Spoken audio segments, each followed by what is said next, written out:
नमस्कार प्रिय मित्रों, आज ज्योतिष के एक ऐसे विधि पर चर्चा करने वाला हूं जब कोई ग्रह अगर कुछ स्पेसिफिक कुछ पर्टिकुलर ऐसे भाव हैं जिन भावों में अगर ग्रह बैठ जाए तो वो निष्फल हो जाते हैं। भले ही वो स्वराशि के हैं, उच्च के हैं, किसी स्थिति में हैं, कुछ ऐसे भाव और कुछ ऐसे ग्रह हैं कुंडली में जो अगर उस भाव में वो ग्रह बैठेंगे तो वो निष्फल हो जाएंगे, निष्क्रिय हो जाएंगे, कोई कार्य कोई मदद नहीं कर पाएंगे। चाहे आप उनका जेमस्टोन पहन लीजिए, चाहे उनकी शांति करवा लीजिए, चाहे उनके लिए आप कोई उपाय कर लीजिए, वो सक्रिय नहीं हो सकते। यह ज्योतिष का अकाट्य सूत्र है और आप अगर ये सूत्र नहीं जानेंगे तो आप कुंडली का सही फलादेश नहीं कर पाएंगे। और बिना इस सूत्र को लगाए आप देखते हैं कि कुंडली में तो ग्रह अच्छी स्थिति में है, मजबूत है, क्या पूछना है, त्रिकोण में है, केंद्र में है, और यही सूत्र न लगाने की वजह से आप फलित गलत करते हैं और व्यक्ति को जो जो चीज़ें बताते हैं वो कहता है ऐसा कुछ नहीं है। आप रत्न पहनाते हैं, रत्न अच्छा रिस्पॉन्स करने के बजाय उसको नुकसान कर देता है। तो कैसे वो सूत्र देखना है, क्या प्रभाव है, कैसे लगता है, ये जान लेते हैं। प्रिय मित्रों, जन्मांक चक्र में किसी के भी जन्म कुंडली के अगर दूसरे भाव में मंगल महाराज बैठे होंगे तो वो निष्क्रिय हो जाते हैं, वो कोई काम कोई मदद नहीं कर पाते, निष्फल हो जाएंगे। सेकंड हाउस का मंगल बिल्कुल निष्क्रिय हो जाता है, कोई काम नहीं करता है।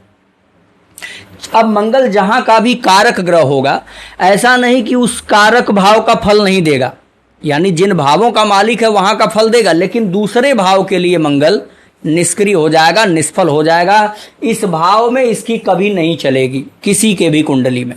ठीक है, बात समझ में आ गई होगी। उसी प्रकार से चौथे भाव में अगर किसी के बुध महाराज बैठे होंगे तो चतुर्थ भाव में कभी भी बुध किसी के कुंडली में बैठेगा वो निष्क्रिय हो जाता है, निष्फल हो जाता है। यहाँ का बुध कोई काम नहीं कर पाएगा। अब चौथे भाव में बुध बैठा और आपके दिमाग में चलने लगे कि जब बुध की महादशा अंतर्दशा आएगी तो हम जमीन गाड़ी मकान ले पाएंगे, पूरी दशा इंतजार करते रह जाएंगे, बुध कुछ नहीं दे पाएगा। बात समझ लीजिएगा। भले ही आप पन्ना पहनिए, चारमुखी रुद्राक्ष पहनिए, बुध का मंत्र जाप करिए, कोई फल आपको इस भाव के लिए नहीं मिलेगा। अलग बात है कन्या राशि जहां आएगी, मिथुन राशि जहां आएगी उसका फल मिल जाएगा, लेकिन चतुर्थ भाव का फल आपको बुध नहीं दे पाएगा। उसी प्रकार अगर किसी के कुंडली के पंचम भाव में देवगुरु बृहस्पति हैं तो हालांकि पंचम भाव के कारक भी गुरु हैं, लेकिन जब ये खुद पंचम भाव में बैठते हैं तो ये निष्फल हो जाते हैं, निष्क्रिय हो जाते हैं। पंचम का गुरु कोई रिस्पांस नहीं दे पाता है। किसी के पांचवें घर में गुरु हो और आप देख करके प्रसन्न हो जाइए कि आपको तो संतान प्राप्ति होगी, ऐसा हो सकता है कि यहाँ का गुरु बैठा हो और संतान हो ही ना। तो आप ये बात को नोट कर लीजिएगा, समझ लीजिएगा। यहाँ पे गुरु बैठा हो, आप बोल दीजिए कि आपकी संतान तो बहुत अच्छी होगी, संतान नालायक हो सकती है।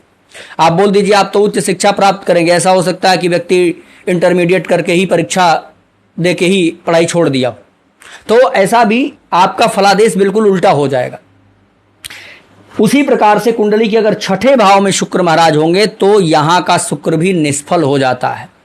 यानी छठे भाव से संबंधित जिन जिन चीजों का विचार किया जाएगा उसमें शुक्र की कोई भूमिका नहीं हो सकती है। आप हमेशा इस चीज का ध्यान रखेंगे, इस बात पर विशेष फोकस रखेंगे। अगला, अगर कुंडली के सप्तम भाव में कभी भी शनिदेव बैठेंगे तो ऐसे व्यक्ति के जीवन में सातवें घर के शनि का भी कोई रिस्पांस, कोई फल नहीं देखने को मिलता है। बहुत बार आपने देखा होगा कि लोग कहते हैं कि सप्तम भाव में अगर शनि बैठ जाए तो विवाह विलंब से होता है।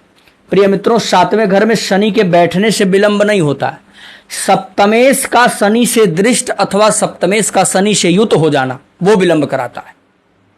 अब जैसे सप्तम भाव में शनि बैठे हैं और सप्तम भाव के स्वामी यहां मंगल बने, अब मंगल की दृष्टि या तो शनि पे पड़े या शनि मंगल को देखें, तब जाकर के यह प्रबल योग बन जाता है कि विलंब होगा। केवल सातवें घर में बैठने से शनिदेव विवाह में विलंब नहीं दे पाएंगे क्योंकि ये इस भाव में निष्फल हो जाते हैं। और भी कई सारी चीजें देखनी होती हैं कि क्या मामला चल रहा है, लेकिन ये आपको हमने जो सूत्र दिया, ये सूत्र आप लगा करके व्यक्ति के जीवन के सारे रहस्यमयी जानकारी ले सकते हैं। तो आज की वीडियो इतना ही।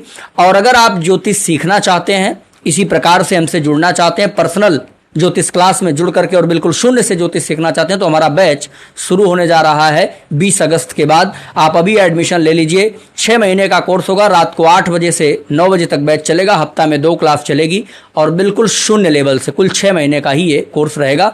6 महीने में आप कुंडली देखना आराम से सीख जाएंगे। तो अभी व्हाट्सअप मैसेज करके अपना अपॉइंटमेंट बुक करिए और ग्रुप में ज्वाइन होकर के ज्योतिष सीख सकते हैं। फिर मिलेंगे अगले वीडियो में। नमस्कार।